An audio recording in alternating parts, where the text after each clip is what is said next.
Alright all, and welcome back to a new video, and it is day 2 of the Royal Ascot 2020 previews. Hopefully you guys enjoyed day 1 today. It was obviously just finished there. It's around 5:30 now here on Tuesday while recording this, so it was a brilliant day, actually. It was good. It is strange, obviously, with the circumstances we're in. If I was to have a little reflection on the day, first of all, from a tipping point of view, a pretty good day. My best bet of the day was Circus Maximus. I did say that, and he actually drifted out to 4-1 and won by a head to Terabellum. I read that race pretty well, which was pleasing, obviously, when you get one of those races well. And obviously, Batash was absolutely superb. I don't care what anyone says to me. Batash is an absolute machine.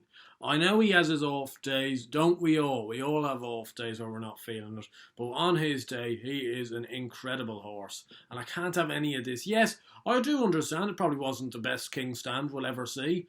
But my God, he's won it by 3 lengths on the bridle. He's a machine. He's going in second gear all the way. I thought it was brilliant that he got his day in the sun. A few of the other ones that I put up, Miss Yoda, actually, I thought was disappointing. Mogul, I know a lot of you guys are going to criticise Mogul. Yeah, obviously it wasn't ideal.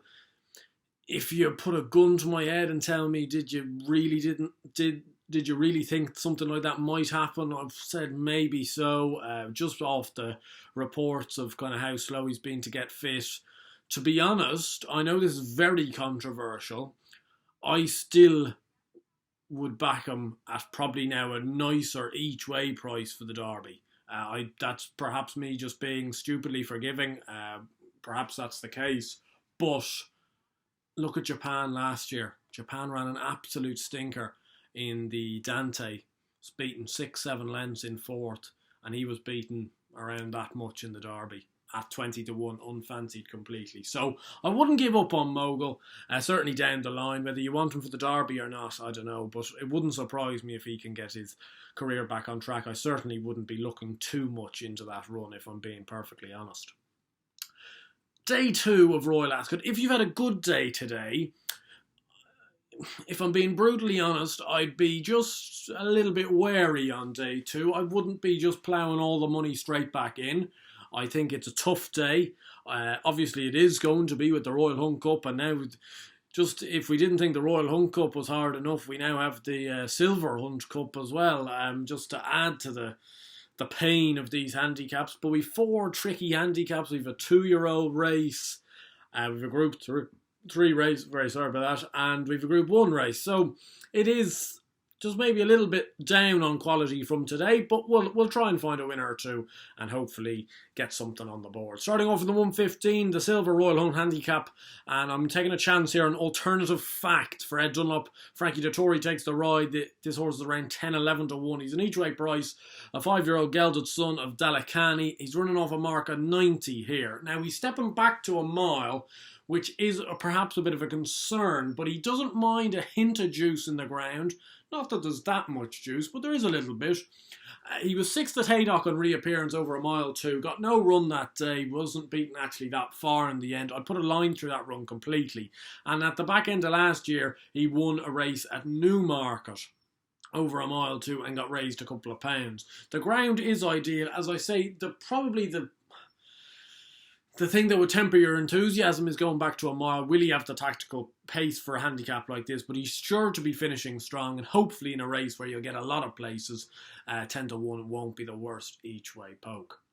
The 150 is the Mile 2 Hampton Court Stakes, a Group 3 race, and at the moment there's 8 runners in it, and I really hope 8 runners continue to be in it, because then it's obviously a 3-place race, and if it is that, I will take one last chance on Kenzai Warrior. As you guys well know, and also with what I've just said about Mogul, I am a forgiving type of punter, to be honest. When I have something in my head, I will give it a run for a couple of goes. Kenzai Warrior, you can forget the guineas completely. You almost leapt the gates. I'm actually surprised Jason Watson didn't get unseated. It was that bad of a fly leap. His race was over then. He sat last. all the way. He actually plugged on for a bit of late gains to finish 9th. I thought it wasn't actually a bad effort to come 9th. I think he's a tough horse. I think he'll find for pressure, and I think the step up in trip is probably required at this stage. I think he does need to test the waters over a mile too. He's 12 to 1, which just seems a big price to me. I think he should be a single figure price in my book. If you took out the guineas, I think he'd be a single figure price. First receiver is a big danger. Michael Stout's horses are running very oddly almost. Some of them are running well, some of them are not running at all. I do think he's probably the most likely winner, but on the book he's got £7 to find with Kenzai Warrior, so I think Kenzai Warrior is not a bad each way play. I just think there's too much of a discrepancy between himself and Juan Elcano. And Juan Elcano got everything go his way in the Guineas and finished 5th. And Kenzai Warrior had nothing go his way and finished 9th. So that's really my basis of the argument there. And hopefully he can run well for the Roger Teal team. The 225 is a mile 4 handicap, the King George Stakes, and I'm taking a chance here on another Mark Prescott horse. Luke Morris takes the rides. Bodyline, he's around 15 to do, 8 to 1 in some places. This 3-year-old son of Australia is running off a mark at 85. Now he put in a really eye-catching run, sorry about that, over a mile 2 at Yarmouth on the first week back of racing. He finished second to a horse called Celestran for John Gosden. It's not a bad horse. He dipped his toe into listed company there at Goodwood on the weekend and finished 3rd. He's up £3 for that effort, but he was completely unfancied that day. 16 to 1. I think he was 8 to 1 in the morning. He drifted out. They weren't, I don't think, expecting a decent run from him at all that day, and he plugged on really eye-catchingly. I think this step up to a mile 4 is completely up his street. He was one of these Mark Prescott horses that actually, quite bizarrely, did win a race as a 2-year-old over 7 furlongs. He clearly needs more in time, like obviously more of a trip in time, and I think he's just a typical one of these yards improvers. Perhaps this might come one run too soon, but he will win handicaps this year, and hopefully this might be one of them. The 3 o'clock is the Prince of Wales Stakes, the feature on the day, and I can see why people are maybe going to take on Japan also now with how Moguls run today, but I'm going to stay loyal to him. I think he's the best horse in the race. Whether he wins tomorrow or not, I think he'll still be the best horse in the race. I think he's got a massive chance in this year's Arc, all being well, if he gets there. And he's the horse I want to win, and sometimes you do have to put up the horse that you just want to win, and hopefully he can deliver the goods. I think probably the main danger for me is a Dabe. He'd be the one I'd have to cause us most issues. Barney Roy, he's a likeable type of horse, but the Group 1 win over in Maidan hasn't worked out well at all. Magic Lily's been stuffed twice now back in England, and Headman is a horse I can't get my head around at all. I can't see where the hype's coming from, to be honest. Again, well, as always, I'm well exposed to getting egg on my face with something like that, but I can't have Headman one bit in this race. I think Japan's a far superior horse. Last year at Royal Ascot he put in one of the best performances of the week, and hopefully, I do stress hopefully, he can put in another similar enough performance. The Hunt Cup itself is running off 3.35. Like, these are really small stakes races, these big handicaps.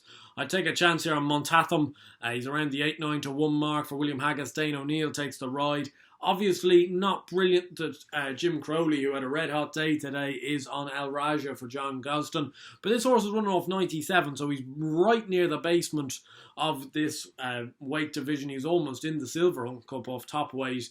This Gelded Son of Showcasing out of a Dubai Destination mare has been improving, and he certainly improved last time out at Newmarket, the first time after a gelding operation, when winning by £3 to Ambassadorial. Now, he went up £8 for that effort, which is a big hike, but he still should run well. He's obviously at a half-decent each-way price where you can obviously back him, but obviously there is a bit of support for him. They think he should run well, and at the bottom of the weight, hopefully he can run a big race. The 4.10 is the 5 furlong Windsor Castle Stakes, listed race for 2-year-olds. Obviously a very much a pie-in-the-sky race, but I will actually take a chance here on Chief Little Hawk at 5 to 1. I think he's not a bad price at 5 to 1. One of the first progeny of Air Force Blue, one of the brilliant 2-year-olds of recent years. Obviously didn't train on as a 3-year-old, unfortunately, but this horse went on an absolute walkabout in the market at Navan. Went out from, I think, 5 to 4. I remember previewing the video, or previewing the race, and he was 5 to 4, and he went out to 7 to 2. Still hacked up, showed plenty of tactical speed. Beat a horse called the Blue Panther, who I put up that day by a length and a half. I think the Blue Panther is actually a really good yardstick for these early season 2-year-olds over in Ireland. And he won with bags in hand in my book. I think he should be banged there. He'll have enough tactical speed to deal with the Wesley Ward runners, who obviously you don't have a clue about. And it would surprise me if he didn't run some big race, to be honest. And Chief Little Hawk hopefully can do the business. And the 440, the concluding race, the Copper Horse Handicap over a mile 6. I'm going to take a big chance on one at the top of the market here, top of the weights here, Collide. He's also near the top of the market at around 5 to 1, 11 to 2. Son of Frankel for Hugo Palmer. Ryan Moore takes the right, and this horse has been very, very progressive since a wind operation. He won a listed race with Jason Watson on top over in Cancermere before winning a good Chelmsford handicap over a mile 6. Now, I backed Land of Oz today, and he came 6th. If a few of you might have been on with some of the bookies that were paying out 6 places. He ran a decent enough race in the Ascot Stakes, considering how keen he was. He was second in that race. As I said on yesterday's video, the likes of Clap Your Hands was in behind. It wasn't a bad race. He won very snugly on the line by a length and a quarter. He's gone up 5 pounds. He's running off top weight here off a mark 106.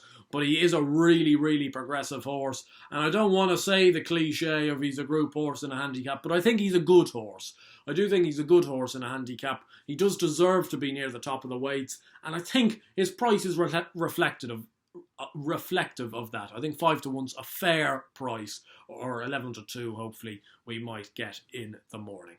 So hopefully we'll have found a couple of winners there for day 2. As I said, probably not the day to really plough in from a punting perspective. If I was to give you one a bit like Circus Maximus yesterday, or today even, that I think really will run well, it probably would be Collide. I really do like him. 5 to 1 I think is a fair price. He'd be my bet of the day. Whether you want to go in at each way, at 5 to 1 is not much of an each way price. I'd probably back him on the nose myself.